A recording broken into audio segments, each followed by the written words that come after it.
Hey there, doodle lover. Are you ready to finally feel proud of your doodle's behavior? Not just their adorable face? Then don't miss my free 10-day Doodle Parent Challenge starting September 5th. It's the training reset you've been craving. Live, science-backed, and built just for doodle parents like you. Head to thedoodlepro.com/parent challenge to save your free spot now. That's thedoodlepro.com/parent challenge. I'll see you inside. One of our most popular guests, Michelle Stern. You might recognize Michelle from her episode all the way back in the archives discussing how to advocate for your doodle around children. Because yes, even doodles can have trouble with children, and we want to make sure that we have happy, healthy, and safe relationships with them. And Michelle is the founder of Pooch Parenting.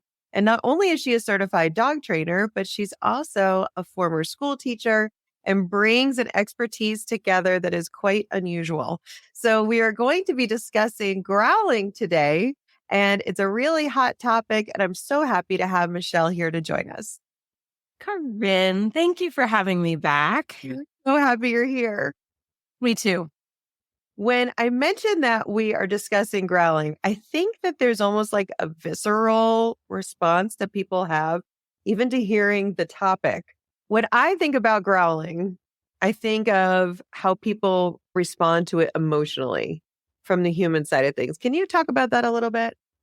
Yeah, I love that was your first reaction to it, actually, because it put it into a different perspective for me.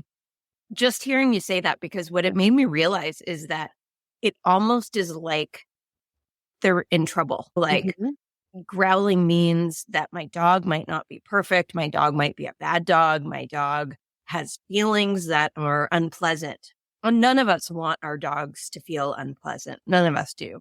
However, we love communication, and communication is a great thing.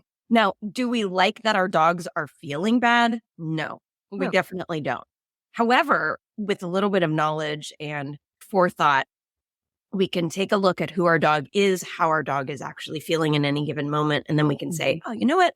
I can actually shift the dynamics here. I can help you to feel different so that you don't feel bad moving forward. So growling is a triggery sort of topic because we don't want it to reflect poorly on us, because our dogs, for many of us, our dogs are a reflection of ourselves, even though that's not actually accurate. That's a whole nother topic. Feels like it though. Yes. It does. Just like children. Yes. And if our dog isn't feeling good, then maybe we see that as a failing, that we have done something wrong that allowed them to feel poorly.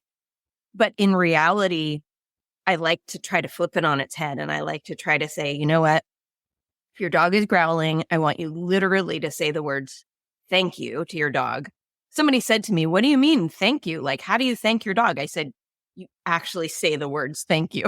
Like, it is a mindset literally, piece. like, I literally want you to say the word, thank you, sweetie. I appreciate you telling me that something is wrong. Now, I know this is going to come up in our conversation later, so I don't mean to be a spoiler, but I've got a puppy here. I have a senior dog, and my puppy gets very close right up to the barrier that I have between my senior dog and the kitchen where I am right now, for example. And my senior dog growls at her a lot. And I sometimes admit that I get a little frustrated, and I'm like, God, why are you standing right next to the gate? Because you wouldn't be growling. You wouldn't be feeling bad. You'd have room. Move away. You have an entire room that you could move into. And yet she's conflicted because she wants to be close to me. And the puppy worships her, as any little sibling does with an older sibling. The puppy thinks my older dog is the bee's knees. And there is growling. Now, when I'm in my best state, I tell Barley, my old lady, hey, thanks for letting me know the puppy's annoying you. And I either move my senior dog farther away, or I move the puppy towards me and try to give her an alternate behavior to do so that my senior dog doesn't have to pitch a fit about it. But at the end of the day, they're having a conversation, and the conversation goes something like this. Puppy energy, annoying. She's a menace. Pest. And total pest. Senior dog, I'm told, for this joke, I don't want to put up with your shenanigans. You're in my space. You're so annoying. I wish you didn't exist. And then me being referee saying, you know what? I'd rather you growl at the puppy than bite her face off, which is the alternate, right? The alternate is if I don't communicate, I take action. And when you're living in a family with multiple dogs, maybe you've got a few kids, maybe you're expecting and you're having a baby soon, or you have a toddler who's on the loose. Toddlers are a menace like puppies are, where they're just all over the place. Grabbing your things, They're tugging. unpredictable. They're exploring their world. They're just trying to figure things out. But that's very uncomfortable for a lot of dogs. And so at the end of the day, while growling feels really bad to us as like the human side of things, it is something to be celebrated, which really is counterintuitive. But at the end of the day, our dog is saying, I really need some help. Help me out. Yeah. Why aren't you watching? Why aren't you intervening? I am telling you I need help. And that's good. We want them to ask for help instead of take action first. And let's just call out what those feelings we on the human side of things feel. I hear a lot of people worry that growling is a sign of aggression. And so if my dog's growling, they're dangerous. Do you want to touch on that? Yeah, since I'm a dog and child specialist, I get emails, often panicked emails or messages or Instagram, whatever DM from people who are really worried. And they're like, do I have a bad dog? Do I have to get rid of my dog? Is my dog dangerous? I had one person message me and say, do I have to euthanize my dog? And I'm like, oh, wait, let's slow down for a second. Yeah. Because we have to evaluate the entire set of circumstances. I don't want you to jump to any conclusions. But what we need to do is we need to get curious, right? So getting curious is your number one job, aside from like keeping everyone alive and safe, obviously.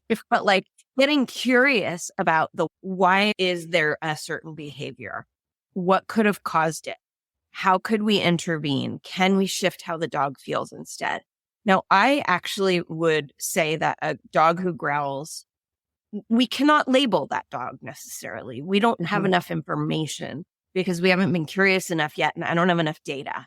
And unfortunately, I know you experience this as well because you are niched with doodles, and people have doodle questions and they think this will be a real quick question. And let me just ask you this real quick. And they think that we can answer all the questions in a quick DM, but you and I wouldn't have viable businesses if we answered all the questions via a quick DM or a voice. If they're that easy, Google would have done it already. Yeah. Yeah, no kidding. So we really need, first of all, to devote more time to each of these issues. They deserve more of our time. So we have to think about it. We have to look at the history. We have to look at the individual dog. We have to look at the circumstances. We really have to, like I said before, get curious, but I really think about the little Sherlock Holmes hat and my magnifying glass. And I think, all right, let's get down and dirty and think about this. But I also want to think about how everyone's feeling, because you nailed it, where how we feel is instrumental in how we run a household. It's how we function as parents, how we function as business owners, how we function as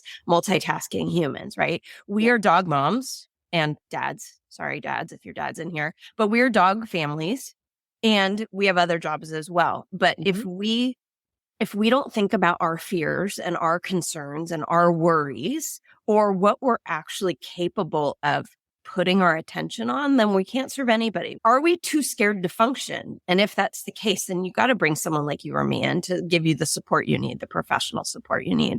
You may not need professional support. You may need to just be really honest and say, you know what? I had a really bad day and I got mad at Barley for growling.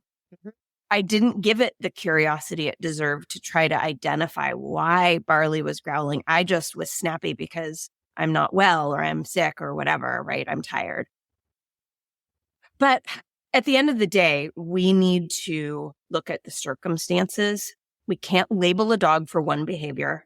Just like we can't label a human for one behavior. We could have one bad day. We're not aggressive. One bad hour. It doesn't make us a bad person, right? You could do a bad thing and it doesn't make you a bad person. It's an accident or whatever. Instead, we can try to put a happier spin on it and say our dog is talking to us and asking for help.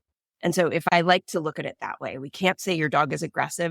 I would say if a dog reaches out and lunges at you and bites you a few times, without growling, that's an aggressive situation that deserves significant attention. But a dog that just growls, I think, is a dog that's asking for help instead. Yeah, if I'm getting my detective hat on and I'm looking for clues, to me, growling does not equate aggression. Those two, it isn't a clue of aggression. It could be part of, if a dog is aggressive, it could be part of it. But I think it's a kind of a trigger for us. Do I have a bad dog or a dangerous dog? And a lot of doodle parents, this is their first dog. And so this feels unfamiliar. Another thing I hear a lot is, oh, I had to roll them on their back, scruff them, yell at them. Like I needed to nip that in the bud. I need to make sure that doesn't happen again. So those listening, Michelle is shaking her face and her head in exasperation here. Yep. But have you heard these as well? Oh, gosh. A lot of those concepts are old-fashioned and outdated, and they don't represent science. That the research suggests that learning happens better when the learner feels safe. And I come from a teaching background. I'm also a mother, and I have 16 years of teaching under my belt. And I can tell you that if one of my students was hungry, sick, in pain, sad, scared, experiencing trauma or anything else, that learning is not going to be adequate, that they're going to be not receptive to taking in new information. And so by scaring a dog in the moment that they do a behavior that we think is inappropriate, we're first of all teaching them not to trust us because we just did a scary thing out of the blue. We didn't stop the thing that made them growl. We didn't make them feel safer. We made them feel more scared. So then they either escalate their behavior and use teeth, or they stop communicating altogether, and then they become what we call unpredictable. Because a lot of times, you and I have both heard this, he bit out of the blue, right? This is a very nowhere. Out of nowhere. It happened out of nowhere. It took me by surprise. And those are generally, not always, behaviors that happen because the dog has been punished in the past for expressing themselves before. So sit and stay right there. We'll be back right after this quick break. Hey, quick break, because I've got something just for you. If life with your doodle feels more chaotic than calm, you're not alone. But you don't have to do it alone either. I created the Doodle Parent Challenge to help you go from frustrated and confused to confident and connected in just 10 days. No force, no fear, just science-based tools that actually work for doodles. It's free.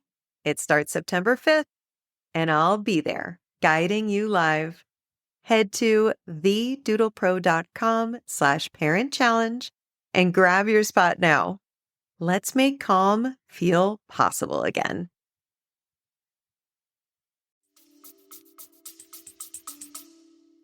Oftentimes, dogs are incredible communicators, and most dogs actually communicate in many ways before they growl.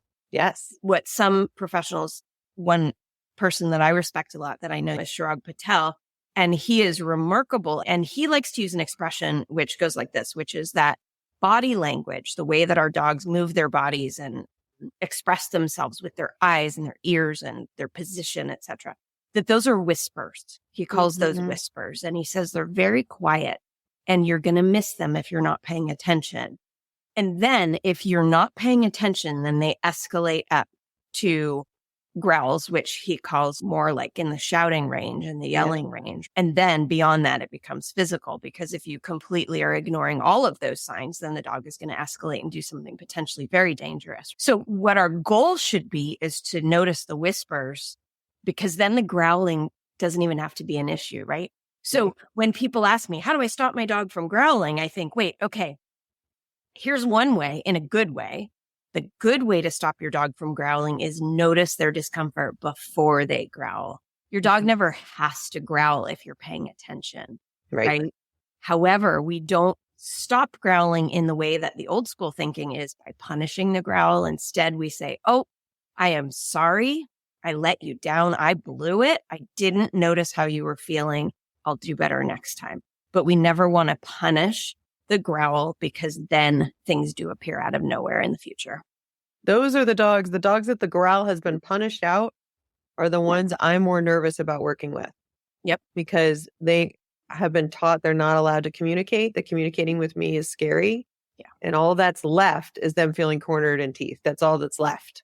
Yeah. When they have nothing else because it's already been said as scary. I hear your little puff here. That's actually my older one. Here? Pippin. There's Pippin. We got the full house. There she is. Oh, hello, you beautiful. This is Olive.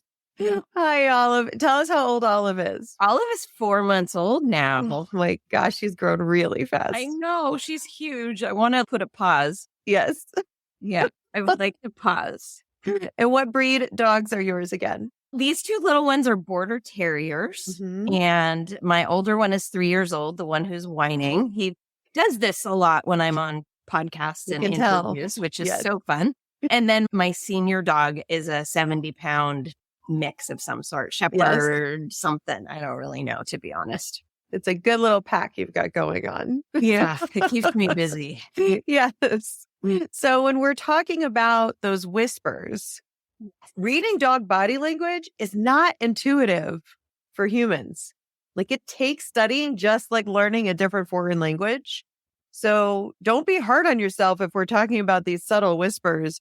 It really does take studying. And then on top of it, Doodle's coats and the haircuts we give them hide a lot. So I can't see hackles on a long-coated Doodle.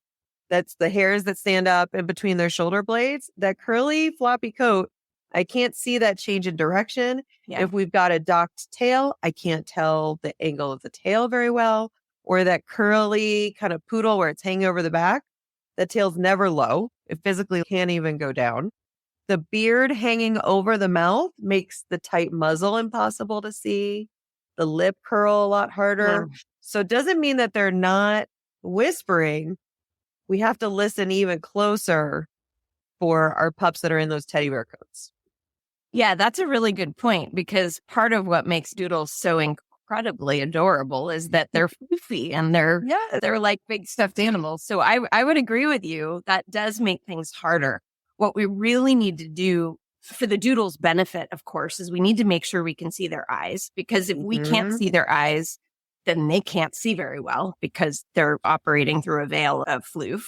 If we can see their eyeballs, though, then we can look for things like, are we noticing the whites around their eyes? Do they look surprised? Are they looking away? We can look at where their eyes are headed. What are they looking at, for example, or what are they averting their eyes from? Body tension is a good one. If you can notice that under the fur. The puppies are wrestling now, so this is going to be fun. But I always like to tell people that I like to keep it real, because it is how it is when you have dogs. But you can see, for example, if a dog is loose and waggy, right? Let's imagine that wonderful, sweet, happy, like an S-shaped body where the dog is wagging its tail and the tail is hitting itself in the eye. You know what I'm talking about? Where they bend into that. Body is rolling with that wave. So imagine that, right? That's what we call loose. Everybody can imagine that. Okay. So then imagine the looseness changes suddenly. So let's pretend you have a 3-year-old child and they're pushing a push toy that makes really crazy noises. And your dog was happy, and then the kid comes in with the noisy toy, bam, and then the dog goes still. Okay. Now, that's an interesting change. We can notice that. So while we may not be able to see the exact body position, the exact tension in the skin, because we can't see the skin under the fur or hair. What do you call it? Fur or hair? I would say hair or coat. Under the coat. Let's say coat. Coat's a good one. There we go. So if we can't see the actual skin under the coat, we can notice what the body is doing. Yeah. So if the body was wiggly and soft, and then it stops being that way and it goes fairly still or rigid, there is tension there, right? So even if we can't see those subtle things, another good one that we can notice, a good whisper, and this one was a surprise to me actually before I knew, is when a dog lifts one paw.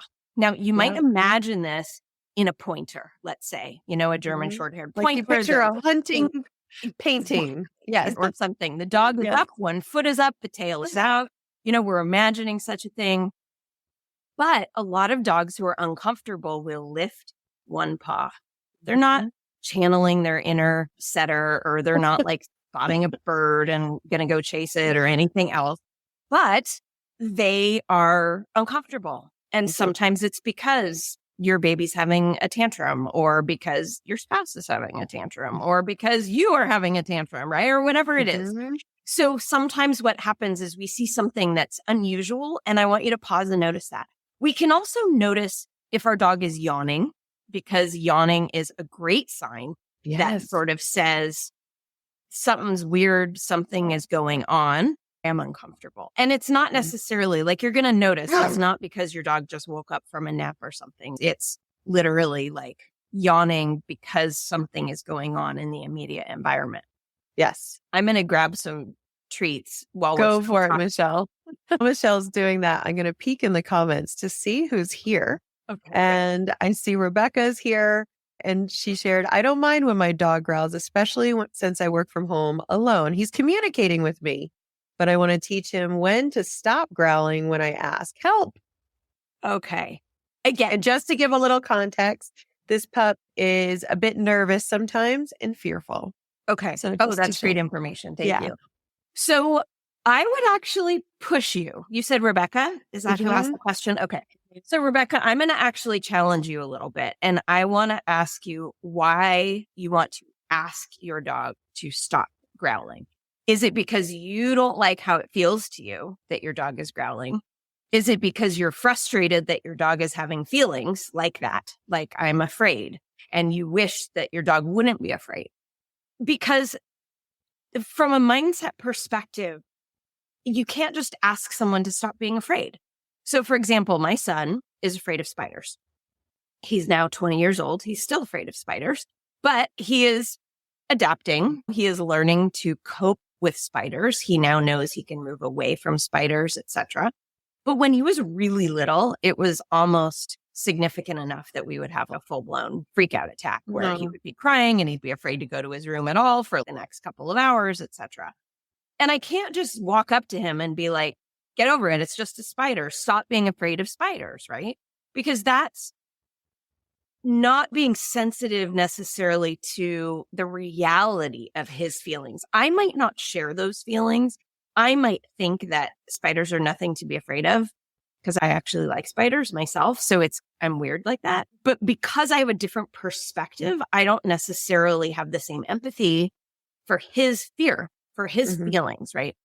So Rebecca, feel free. I don't know if you can comment, but she did. She said, I would like him to stop growling so he doesn't cross threshold and go into full anxiety mode. Okay. So what we need to do then is I would worry less about the growling continuing and spend more energy on identifying what it is that's the trigger. What is it that puppy is growling? And then what you can do is you can build trust there, right? And if he goes over threshold, if he's afraid, he's allowed to go over threshold, right? Some people panic and hyperventilate and they're over threshold and it sucks. But in the future, we can think about how can I avoid the circumstances that triggered such extreme feelings, right? So maybe it's that the neighbors are doing construction and the repetitive sound of the construction equipment is just more than your dog can handle. So then, because you've been curious and you've identified that's the thing that's making your dog afraid, then maybe what we do is we work from a different room inside the house, something more interior with fewer windows, fewer sounds. Maybe we use a fan where we block out the sounds, or we use a noise machine. There's a lot of things we can do. I play music, for example. I'll show you right here, just a little portable speaker that sometimes I'll just play music depending on how my dogs are feeling. But there's a lot of strategies that we can implement that help to remove some of the triggers that are causing the dog to have those feelings. So I don't think it's fair for you to ask your dog to stop having feelings, honestly. And I'm saying this with love. Like, I'm not shaming you in any way. I'm just saying I think you need to get in your dog's head a little bit and think, okay, if I were having really big feelings and I was being expressive of those feelings, how would I want someone to respond to me? And what I would like is I would like that person or animal or whoever to be like, let me help you because I'm going to remove the triggers that are causing you to feel this way. And I know we're in a similar generation, all of us chatting here, where many of us, when we were young, were told to cut out crying. Like, cut that out. Stop your crying. Some of us even told, I'll give you something to cry about, which I'm not saying. I know that was, yeah. But words I haven't uttered to my kids. Our kids don't know how lucky they are. And I'm not saying Rebecca's doing that in any way. But when we think back to when we were told to stop crying or enough of that, it didn't change our underlying fear or sadness or whatever the emotion was that we were expressing. We just stopped expressing it. Right. So what I'm hearing you say is if we keep that curious hat on, what is the anxiety about? If we just stop the expression, it's not calming me down. I'm just being silent about whatever was causing me to cry as a little kid. Yeah. And I'm going to give a really extreme example. Okay. And it's a depressing example. So I apologize in advance. Okay. But one of my children is adopted from Guatemala. And he was in a foster family. I intentionally chose a program that did not have kids in an orphanage and chose a foster family because I wanted him to have had his early months with a person who was responsive. Connection. Yeah. And there are orphanages in China, in comparison, where babies don't cry anymore because they have something called learned helplessness. And learned helplessness is essentially a way of describing that communication stops because the creature has learned that it is no longer effective. Like, no one's coming. Why waste the energy? Nobody's coming to help me anyway. Why bother? And so these babies don't cry anymore. And these are babies. Like, they're hungry, they have wet diapers, whatever. They don't cry. They're just silent and non-communicative. And dogs can have what's called learned helplessness as well, where if they feel so disregarded, then they just roll over and hope it goes away. And sometimes what we see is if you take your dog to the vet and they're extraordinarily fearful, they just shut down. And it looks like compliance. It looks like they are like... Or the groomer. Yep. Yes. This is huge with grooming, right? Groomers... Not good groomers love dogs when they go dead because they are easier to groom because they just let you do whatever. Yeah. But these are dogs that are just shut down and they're so overwhelmed that they're not expressing their feelings. And so I try very hard to build trust and positive relationships with animals. To me, that's one of the most rewarding, amazing things about animals is knowing they can come to me for love or for snuggles or for whatever it is they need. They're hungry. Like my dogs right now, I'm throwing food all over the place. Good things are coming from mom here. Yeah. Oh my gosh. It's very much, okay, you need something. Let me help you. And I'm going to try this. And if this doesn't work, then I'll try something else later. But anyway, learned helplessness is really sad. And it's a depressing example, but we do want to try to address the underlying cause, try to figure out what it is that they need so that they feel seen. Because I think that's a huge piece of a good relationship. That's very helpful. And I can speak to observing Rebecca with her dog, Charlie, that she is his safe space and safe person and adores over the moon. So she's already ahead of it. Yes. And she actually asked a great follow-up question that I think is helpful to everyone. Can you explain the difference between barking and growling? Oh, fun one. Yeah. I feel like I can't do that without making sounds. Yeah, don't do it. Please don't bark at me right now. If you bark at me, we might end up with a whole house of barking dogs. And terrier barking is nothing to be messed with. You feel it in your bones. Okay. They're both communication.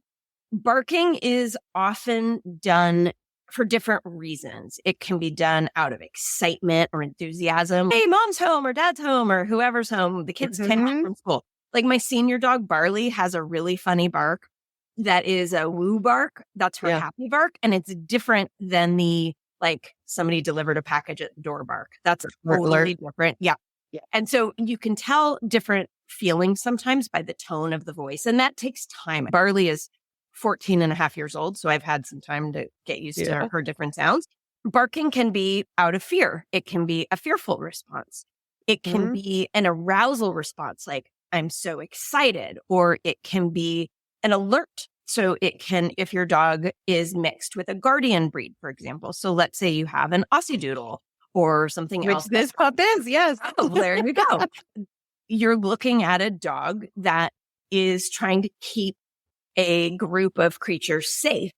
That's the Aussie piece of it, is I want to control the environment. And if there's something out of my control as an Aussie, then sometimes I tell you how I feel about that with my voice.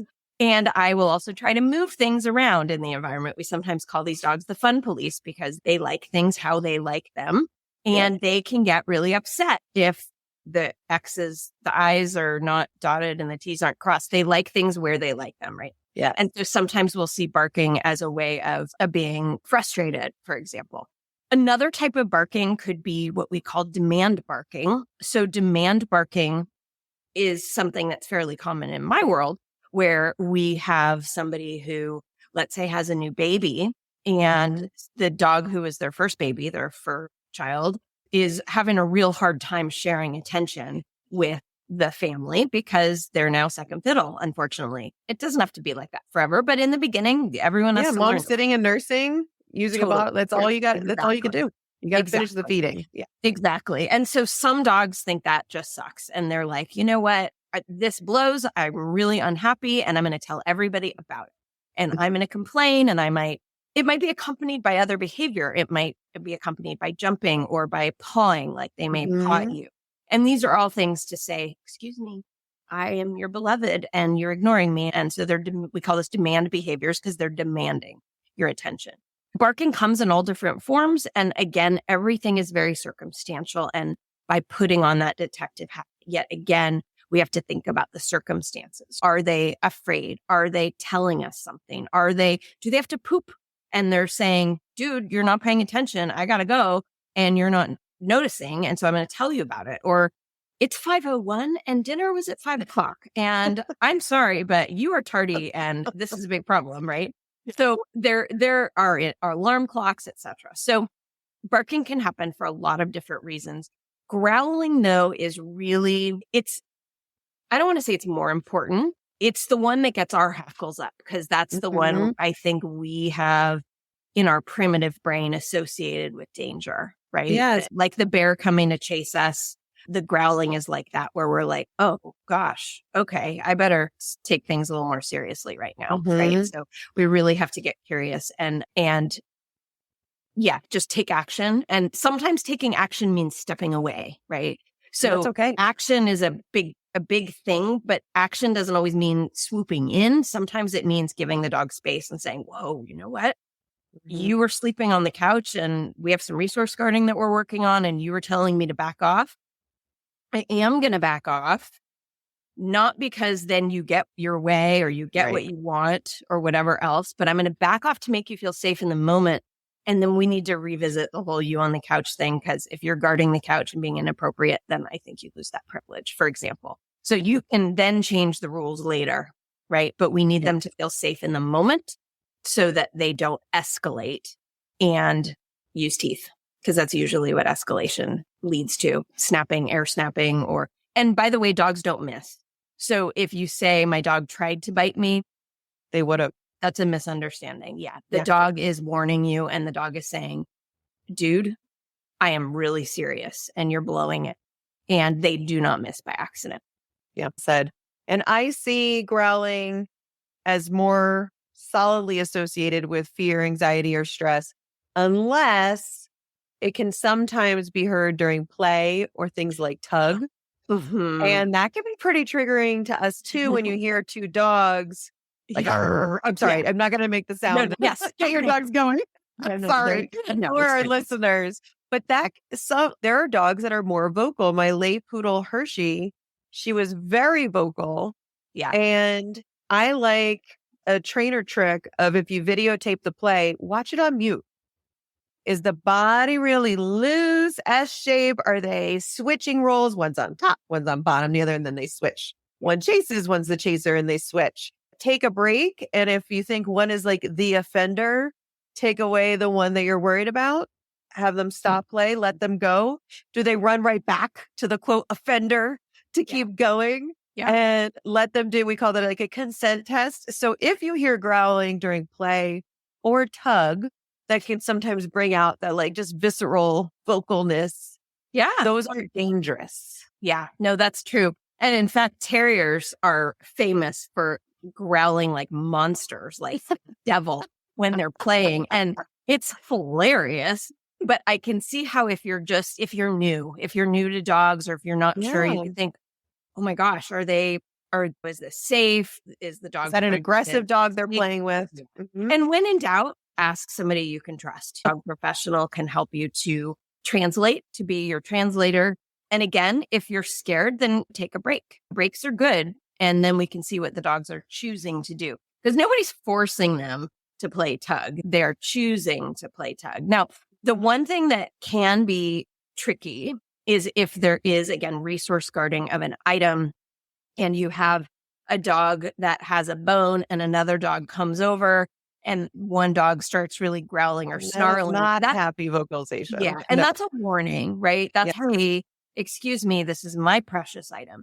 And this is very normal, because if you imagine a street dog, for example, a street dog would be rubbish at survival if they couldn't protect their food resources. And all dogs have the ability to do this. It's a little scary, especially if we have kids. And there's things that we can do about it. And again, we're not going to punish it out of the dog. We're going to instead completely flip it on its head, and we're going to try to build trust instead. So instead of knock it off, you have to share. I'm going to put you in a shirt with your sister, and you have to wear it around the house for 2 hours together and get along. We don't do any of those shenanigans like that. And I know you know what I'm talking about. I do. And as a teacher and parent, you've seen it all. Exactly. So we're not doing any of that, those shenanigans. But what we're doing is we're saying, oh God, I'm so sorry. We know that's your special bone. Let me make sure you enjoy it in peace. So maybe then everybody gets their bone in a crate and everybody has their own bone and whatever. Or if the dog is upset when you need to take it away, then what we do is we move the dog, we take the dog outside, and while the dog is outside, we put all the valuable resources away, because you can never put yourself in danger. But again, we're not correcting, I'm putting correcting in these quotes, correcting the behavior, because it's normal behavior. And we don't want to correct the communication, because then all they have left are actions. Exactly. And dogs need to be dogs. They need to express themselves as dogs do. And that's fine. But we're not going to set up the environment so that the expression of that behavior becomes dangerous. So let's use an example and just flesh it out for our listeners. A dog is sleeping on their bed, and a child goes up to pet the dog while they're sleeping, and the dog growls. How would you work through, and Michelle's smiling as this is her specialty and a common instance for families. How would you walk a family through? First, it feels scary to see your little one be growled at by a dog. Oh, it's horrible. That brings your protective mama bear out, right? So how do you help them work through an instance like that? People don't like the answer I'm going to give them. I know. That's why I asked it. Okay.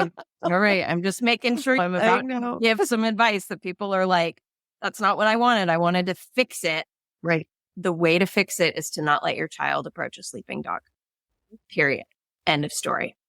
You have to manage your kids. That's it. You can prevent a lot of these things because you're managing your child. But I want you to think about this from a position of respect. I know that there are a lot of people who like gentle parenting, and they aren't big about like super hard structure and rules. But I'm here to tell you, both as a parent and as a dog professional, that dogs hang their hat on predictable patterns and routines, and so do children. They need to know what's coming. They need to know what the rules are. And they need to know that if you say something is a rule, that you follow through and enforce that is a rule. So we can't be wishy-washy, or they don't respect the boundaries that we put into place. For example, you could have a child that goes over and wants to touch the hot stove. And they're like, you tell them all the time, You can't do that. You can't do that. You can't do that. And yet you're not going to let them do it as a natural consequence because they're going to have a really bad burn, right? And that's a terrible way. You're not going to let somebody get hit by a bus to teach them to look both ways before to cross the street. So instead, you have to step up and you need to put boundaries in place and say, I can't let you do that. That's not safe. They're testing to see what you're going to do. Do you mean it? And in the case when you have kids and dogs in the same house, we can do this with a variety of barriers, such as baby gates or pens. Those are my favorite strategies. You can close a door. You can divide the space in a million different ways. But then you need to enforce that and you need to follow through and say, you know what? I need you. This is the dog's safe zone. We don't approach the crate. We don't approach the bed. If the dog is asleep ever, no matter on what surface, they're off limits. And you can play games with your kids to make it more fun. You can pretend they have to cross hot lava. You can't cross the hot lava to get to the dog on the bed. The dog is safe, or the dog is in a palace with guards or whatever floats your kid's boat. But you need to use a language that works for your child. And you need to make it understandable to them. Do unto others, shall we say, right? Yes. Keep consent and respecting other people's space and body and choices as foundational skills in life. So this is just another layer so I've raised my kids doing this work with Doodles coming into my home. And there are 2 hard and fast rules that we never touch a dog when they're sleeping or eating ever. And we play with dogs when they come to us. Yes. So there's no chasing around, scooping up, or any of that. And again, I'm raising 2 young men. I want them to care. And I would want that with any gender, but I want them to care. Does the other person want this interaction, want touch, etc.? And I hope that these are lifelong lessons. And the growl is the same as saying, no, I don't like that from a friend. And we can stop there. Yep. I love that. I think that's really great. I think that respect is key. And we can invite the dog over. Would you like to come over? Hey, make kissy noises and their little name. Yeah. And the dog can say no thanks. And that's fine. To teach them that's okay. And in some cases, if your kiddo is really persistent and is really trying to stick their arm through a baby gate, then we use 2 baby gates with an air gap in between. Yep. I've had to do all kinds of things with clients because at the end of the day, you're running a household and sometimes you have to turn your back. Yes. And if you're constantly worried, even if you have 1 baby gate in place, but your toddler is so sneaky, or maybe you have a really small puppy who can get through that little edge of the baby gate. Oh my God. When I first brought Olive home, I had a baby gate set up at the top of the stairs because, again, I had to keep my senior dog away. She's not trustworthy around other dogs. And Olive was so little in the beginning that the one side of the baby gate where it was tension in the wall, there's a little gap. She squeezed right through. And I was like, oh, no. Okay. All right. Plan B. Then I was trying to block it with other obstacles or whatever, or I had to just waiting for her to thicken up. Oh my God. Yeah. Pippin did the same thing when he was tiny. I put a baby gate in my bathroom to my closet because the closet has carpet, but the bathroom has tile. And I didn't want him to pee on the carpet. So when I was taking a shower, I was like, you're not going in the closet. He walked right through that baby gate. I was like, oh my God. And all of these things are setting your dog up to be able to relax, to feel safe, not to need to be on alert and worried. Exactly. When your dog's in that pen and they know when I lay on my bed, nobody's going to bother me. And husbands do it too, where they see a sweet dog sleeping and they want to scoop them up and get cuddles. It's not just little children. Speaking from experience. I know that you all can relate to this, but often you get the visitor that comes over who's like, all dogs love me. And I'm like, oh my God. I'm a dog person. Like, come on. My dog hates strangers. I don't care if other dogs love you. They don't know that. Doesn't. And how about a little consent here? Stop. My dog is off limits to you, even though you're amazing. Great. I'm so proud of you. I'm glad that's your feeling of yourself. But don't let anyone bully you into thinking that you're being too controlling of the environment. Because at the end of the day, if a dog doesn't feel safe, game over. Yeah. And Oh, let's listen to those whispers before they get to the growl and respect the whispers and not just, oh, they'll get through it. They'll get over it or they'll get used to it. Mm-hmm. They shouldn't have to get used to anything. We need to do better. And they usually don't. If they feel scared or nervous, Yeah. Fear when left alone in dogs, just gross. And it's really easy to instill and really hard to train out. Yep. That's my little soapbox. But one of our members asked an excellent question. Ina asked, can a dog learn helplessness bypassing the growling phase? Odin stiffens and tolerates a lot, but has never growled at us. I'm going to push you again, Michelle the Hammer. Tolerance. I want you to just think about it. Odin shouldn't have to put up with stuff. Let's try to change how we feel about that. So can you give me an example of what he puts up with? I would share something we had discussed before, bath time. Yeah. He froze, just watching him on video. He froze, looked away, eyes away, just looked as if he could disappear, he would have. Oh, he saw the clue. I know. He saw the clues. Bath time was coming. Okay. And he didn't do an audible growl. Yeah. But if he could have melted. He was like hangdog. I'm imagining like Eeyore, right? Yes. And frozen with it. Okay. And Ina shared, she added hugs. He's the same with in bath time. Okay. I love this. This is great. Hugs is easy. You have to stop hugging them for a little while. And that sucks. And I'm so sorry to tell you. It's how we show love, but it is not how they show love. I know. And it's the worst because you got a doodle because they're so cute and they seem so huggable. And he's big. Like you just want to squeeze him. I'm sorry. I'm delivering very bad news today. Okay. So we're going to lay off on the hugs for a little bit. And you may be surprised. This sweet dog may come to you sometime and just knock your socks off by saying, hey, and maybe he'll lean into you. Maybe he leans in and you're like, he hugged me. And then you take it, but don't take advantage and be like, oh, and squeeze him. Because you're going to break the trust, right? Let him come to you. I want you to play hard to get. It's going to suck. But it's building trust. Unfortunately, that's the bad news on that one. The good news on the bath time is that we can teach him to get used to stuff, not by just putting him in the bath right away, right? We're going to need to slow down. Now, break this down, yeah. Exactly. Dogs don't always need as many baths as we think they do.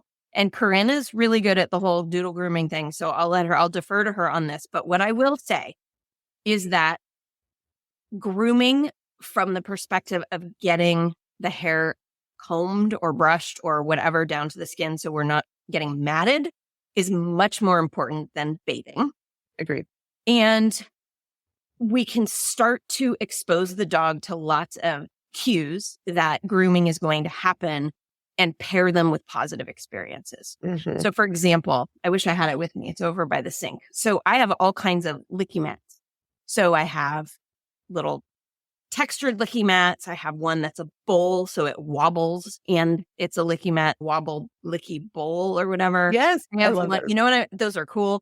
Yeah. They also make licky mats that have suction cups on them, so you can perfect for the tub and shower area. Exactly. And I was going to say in the sink because I got little terriers, and so I can bathe them in. Oh, it is a big boy. Yes, you're just showing off now. Like the big. The other thing you could do if you don't have a licky mat on your first go around is, and this is gross, but I like to do gross things sometimes, is you literally stick your hand in the peanut butter jar. Make sure there's no xylitol in your peanut butter, by the way, just like straight up peanut. And smear it on the bathtub side, the side of the bathtub. You don't need a licky mat necessarily. You could put it on. But don't do something that's on TikTok right now. I don't know if you saw this. No. Someone put saran wrap on their head. Don't do it. Don't even. I gotta tell. I have to finish it so people realize this. Okay. Smear the peanut butter on their forehead. If your dog gets anxious, you hit a tangle, anything, their mouth is on your head. We're acting like lion tamers here. Yeah, no, that I saw that a while ago. It was so that you could distract them while you were trimming their nails. And I have to say that is like Darwin Award worthy, because all it takes is for you to make a mistake and hurt your dog and they bite your face off. So don't do dumb things. Yeah, don't do dumb things. I'm going to hold you accountable on this one. But my point is you can do really simple things. And I I just had And my Ina notes actually pulled up. shared, we have started counter conditioning for both grooming and bathing. Yes. And he's at the point where he'll voluntarily come in the bathroom and eat snacks during the process. Yes. That's amazing. Okay, I'm perfect. celebrating Well, you already now. nailed it. So that's what I was going to say. I would put the brush on the floor while he's eating breakfast. Put the comb next to his bed when he's doing a bully stick. These are all things where I present you this object and something amazing is going to happen. Object amazing. And do it till you're blue in the face. And it really is quite remarkable. Now, again, this is how we would teach a dog to have their nails trimmed as well. I want to play with your little toe beans. Toe beans are. I hope everybody loves toe beans. Okay. So I'm going to massage your little toe beans. I'm going to look at your feet. I'm going to put my hands in there because you might get foxtails or burrs or whatever. You might have snowballs in your dog's paws, all kinds of things. All the time with us. We have to be able to handle your feet, your inside your ears, lift up the ear, give a cookie, hold your foot, give a cookie or whatever it is, and change the value of the treats as well. So maybe string cheese is the thing that'll do it, that'll get you over the edge. Maybe it has to be hot dog. Maybe it has to be whatever your dog likes. Change the value because for dogs, value is different depending on the circumstances. And so maybe in certain circumstances, string cheese is the best thing ever unless some other trigger is present and then string cheese isn't good enough. And then you have to bring out like stewed chicken or roast beef or something. Yeah. So you have to think about it. Really, your dog is the one who decides what's rewarding, not us. We might think that we know what's rewarding, but if the dog disagrees with us, then we're wasting our energy. But counter conditioning is really helpful. You guys all have dogs that have extraordinarily high maintenance coats, and you really have to work hard on this. And what Ina brought up is really important. Even if they're not growling, them just letting us do it isn't the goal. Right. And so that might be learned helplessness or they're just getting through it. Yeah. We don't want somebody to do stuff to us that we're just gritting our teeth and getting through. Yeah. And I want to say, though, I don't want you to feel bad if you're in that phase right now, because I have a puppy and I put her up. I have a little grooming table on the deck. She doesn't love it, but I think it's weird. I think being up high and stuff is weird. So we go on the grooming table. I'm trying to figure out what treats help her relax while she's up there. And I clipped probably 4 of her toes, whichever ones she let me do. And she was like, moving her foot a little bit. And we're learning. We have to learn.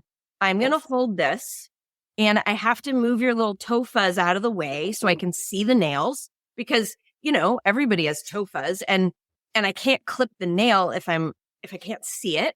And God forbid I clip too short, then I break all trust, right? Yeah. Learn, like I'm squeezing your foot just to hold it in place. I'm also squeezing the nail. That's weird. She might pull away a little bit, but I just hold on.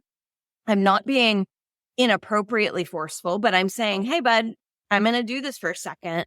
I'm pairing it with food. It's not perfect yet, but it's going to get better. Now, my other dog is now at the point where when I pull out, so they're terriers, so I have a special grooming tool, that when I pull that tool out and have a special bowl of treats, he knows the bowl and he knows the tool. He runs to the grooming table now and he puts his feet out. Very interesting. He still doesn't love being groomed, but he loves parts of it. And so the fact that his behavior has shifted from like the, oh God, here it comes, to the, hey, cool, I'm down. Let me earn those treats in that bowl.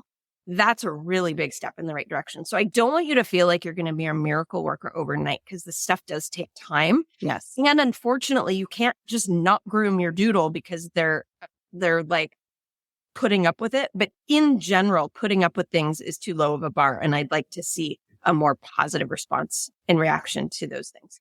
And I've actually learned something big here. I had a little light bulb moment as you're talking about playing hard to get and not taking advantage of when the dog leads into you. I have a 13-year-old boy who used to love to snuggle. And man, I miss his hugs. But if he gives me a hug right now, I have to work really hard not to hold on and squeeze him. And so it's the same as we're talking about Odin. No, it really is. It's the same thing. And in fact, my daughter is about to graduate from college. And I used to it sounds so absurd. But I used to like want to eat her. Yeah. Yeah. And I would hug her so tight and be like, oh my God, I just want to eat you. And then one day she was like, you can't eat me anymore, Mom. And I was like, Mom, you like tore out my heart and stepped on it. Like, and so now we joke about it. And I tell her how she hurt me so much by telling me I could no longer chew on her and be like, oh, I love you so much. I'm going to eat you up. But I do tell her, I'm like, can I please squeeze you as hard as I can? And she's, yes, Mom, of course you can. And it's, some of this stuff is also developmental, and dogs and people at different stages go through different levels of enthusiasm for certain things. So puppies are generally, unless they're very scared, puppies generally are all in, game for anything. Yeah, Scooby, let's do this. Then shifts. Then as they mature and they're hitting social maturity, they're like, back off. I am. It's like the phase when you have little kids and they want to buckle their own seatbelt or tie their own shoes. My daughter Amelia used to say self, and I was like, oh God, here we go, self. Which means it's going to be a pain and take forever. Yeah, exactly. Everything's going to go slow because you have to do it yourself. And I'm sitting here, oh my God, it's torture. But dogs go through some of this where they have to decide, is it their idea? Is it your idea? Things shift over time. And you need to be aware of that. And unfortunately, you have to accept the fact that relationships ebb and flow over time and dynamics shift as your child grows, as your puppy grows into an older dog. And then senior dogs have a whole suite of other potential issues because then maybe they're sick or they have pain. It makes some pains, or whatever. And so we see some shifts in the dynamics of what they're willing to tolerate, or when maybe they used to like something and now it hurts. So you can't pat them on the bum because that's where their arthritis is. And so if you do that, they turn around and maybe snap at your hand and say, don't touch me there. And you're like, oh my gosh, I'm so sorry. I forgot you're ouchie now because you're old. So things do shift over time. Michelle, I really appreciate this. I know you have a gift for our listeners, a guide about growling called the ABCs of Growling. Yeah, I'm really excited about this. I'm very proud of it. People seem to be very happy. Basically, the subheading, aside from the ABCs of Growling, is how to understand and respond to your dog. So this addresses some of the concerns that people have raised so far, where how do I know what it means? How do I prevent it? How do I notice the whispers? What do those whispers look like? I show you what they look like with some graphics on body language. And then we talk about how to help dogs feel safe, how to prevent them from feeling triggered enough that they need to growl in the first place. Wonderful. I'll have the link for that in the show notes. And if people want to find you, where can they do? I am at poochparenting.net, and I'm on Insta and Facebook at Pooch Parenting. Wonderful. Michelle,